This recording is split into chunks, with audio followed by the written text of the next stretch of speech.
Pourquoi je vis à la campagne? Parce que j'ai toujours voulu. Voilà, c'est un reliquat de mes plus jolis souvenirs d'enfance. Quand j'étais petite, je faisais partie de ces gens qui avaient encore une ou deux générations au-dessus de la famille proche qui vivait encore de la terre, des agriculteurs. Donc c'est la famille de maman, la famille de ma mère. Ma grand-mère maternelle avait des cousins qui étaient dans la région de Pau, au pied des Pyrénées. Ils avaient une exploitation agricole, ils avaient des vaches, ils avaient des chèvres, ils avaient des moutons, ils avaient des lapins, ils avaient absolument tout ce qu'il fallait. Ils produisaient du maïs, du blé, des fruits, des légumes, enfin tout ce qui faisait la vie des agriculteurs à l'époque. Donc ils produisaient ce qu'ils consommaient, ils consommaient ce qu'ils produisaient en vendant le surplus. Et c'était des gens qui vivaient, qui étaient les héritiers de la France agricole de toujours. Et quand j'étais petite, mes sœurs et moi, quand on passait les vacances, on appelait ça passer les vacances aller à Pau, on appelait ça aller à Pau, alors que c'est pas à Pau, hein, Pau c'est une ville, nous on était dans la campagne paloise. Les vacances à Pau, c'était les plus belles vacances, c'était vraiment les vacances idéales.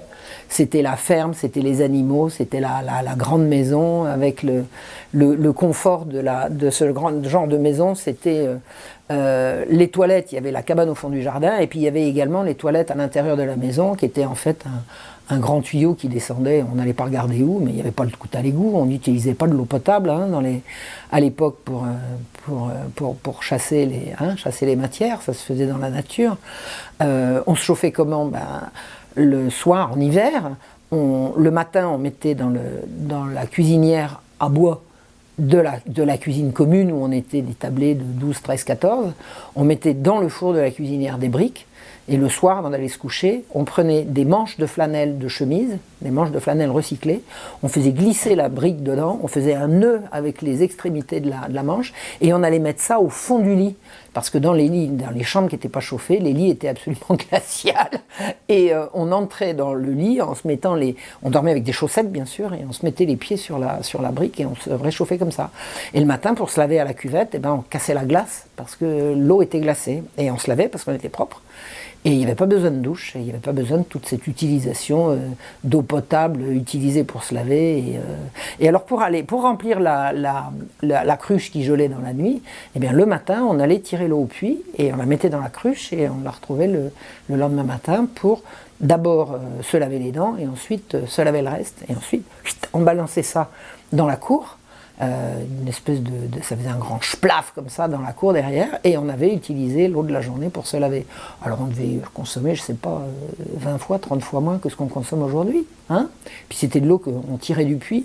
L'eau du puits était délicieuse, l'eau était extraordinaire. Tout était bien à la ferme. Moi j'adorais ça. Mes sœurs elles étaient comme moi, on adorait ça. C'était les vacances idéales, et c'est la France enracinée, c'est la France qui a existé comme ça pendant des générations. C'est la France qui a commencé à mourir à la Révolution française, avec l'individualisation de la propriété agricole, alors qu'avant c'était communautaire. Et puis la deuxième grande catastrophe de la paysannerie, ça a été la guerre de 14, qui est venue chercher tous les hommes valides en pleine période des moissons pour les envoyer se faire trouer la peau pour des intérêts qui n'étaient pas les leurs. Encore que mon grand-père qui y est allé, il n'était pas agriculteur lui, mais il y est allé comme les autres, il y est allé quand même pour défendre la France. Hein. Il n'a pas fait ça parce qu'on lui a dit marche ou crève. Il l'a fait véritablement avec conviction. Maintenant, pas parce qu'il l'a fait avec conviction et avec courage qu'il s'est pas fait avoir dans l'histoire, et il est de fait que la paysannerie elle a été fusillée à ce moment-là, quoi. Les campagnes n'ont jamais retrouvé leur joie de vivre après la guerre de 14 qu'elles avaient avant, et ça c'est encore vivace. Enfin, à l'époque quand j'étais petite c'était encore vivace dans les campagnes, que la guerre de 14 avait véritablement détruit la campagne. Donc moi cette campagne je l'ai connue dans les années 50-60. Et puis après, cette campagne a disparu. Les cousins de ma grand-mère, c'était les cousins de ma grand-mère, c'est une génération qui a disparu. Si j'avais pu aller vivre à la campagne quand j'étais jeune, je l'aurais fait, mais j'étais parisienne, mes parents mettaient à ma disposition un petit appartement avec un loyer tout à fait raisonnable, qu'on appelait à l'époque un loyer de 1948. Donc je vivais à Paris et je passais mon temps à rêver d'être ailleurs. D'ailleurs, quand je suis allé faire l'expérience du kibboutz, je suis allé faire l'expérience de quoi? d'une autre vie à la campagne, hein, c'était ça que je cherchais.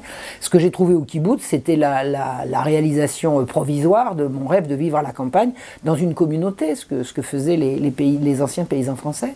Donc maintenant, je me suis installé ici, c'est ici que j'ai trouvé l'apaisement, c'est ici que j'ai trouvé également en partie le bonheur et l'apaisement de toutes mes misères, et c'est ici que je suis totalement enraciné. Je suis sur la terre de mes aïeux. Mes aïeux, les Sigo, c'est une altération de Sigvald. Sigvald, c'est la forêt de la victoire. Mes aïeux étaient des Francs. Ils ont passé le Rhin gelé en 400 et je ne sais pas combien. Ils sont installés en Bourgogne. C'était probablement des Burgondes, je ne sais pas. Je suis une Burgonde. Je suis française depuis qu'il y a une France, depuis que la France est France.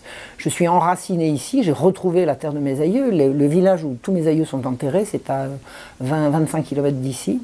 Je n'ai pas trouvé à acheter une maison sur place parce qu'il n'y avait pas de terrain. La configuration du village était faite de telle sorte que je pouvais acheter une maison et du terrain, mais pas les deux à la fois. Alors qu'ici, j'ai vraiment trouvé ce que je voulais, c'est-à-dire une maison et du terrain, où je peux avoir un potager, un verger. Alors, j'ai pas de clapier, parce que les lapins, on ne les élève que pour les tuer, alors que j'ai des poules en pagaille, et les poules, on ne les élève pas que pour les tuer, on les élève pour avoir des œufs, on les élève pour les entendre faire cote, cote, cote, ce qu'elles font très très bien et qui m'enchantent, et puis on les élève pour avoir des poussins, on les élève pour... Alors que d'avoir des animaux dans des cages, c'est pas mon truc. J'ai toutes sortes de volailles, j'ai eu des ânes pendant un certain temps. L'évolution de ma vie ici a fait que j'ai pas pu garder les ânes, mais pendant un temps j'avais ânes, chèvres et tout ce qu'il faut. J'ai un grand terrain, je suis chez moi, je suis ici chez moi, je suis enraciné, et c'est la France que j'aime, et c'est la France que je souhaite voir revivre et surtout pas mourir.